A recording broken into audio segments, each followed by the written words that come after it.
Hi, it's Lawrence here. Welcome to Tales in Stone, analysing design and execution of Roman mosaics. Now, this one we're looking at today is a very simple section plain floor, plain white lines of white tesserae.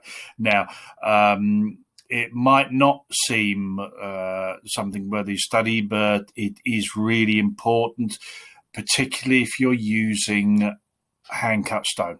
Now, the real skill with this is being able to use the hand-cut stone, which is going to be the same average size, but will have a slightly irregular shape, slightly different dimensions, but all I could say, all around the same average shape. Now, you look at these lines here. These are straight lines.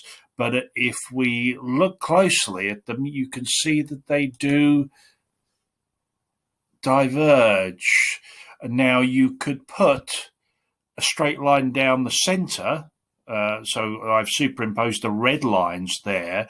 You could put that straight down the center of the line, and it would stay within pretty much all the tesserae. But you couldn't put a straight line on either side because there are these irregular shapes. So the edges of the line sort of tend to waver. Now, the skill in this is being able to set one line, and you'll get that variance in the edges of the line, and the next line needs to compensate for that. And then the next line needs to compensate for that one. So very much, it's a very fluid situation where you are seeing the line that you want to follow, but just having to make these little corrections all the time. If you ever get the chance to, if you ever take the time, we can get some hand cut material. This is a great exercise to do.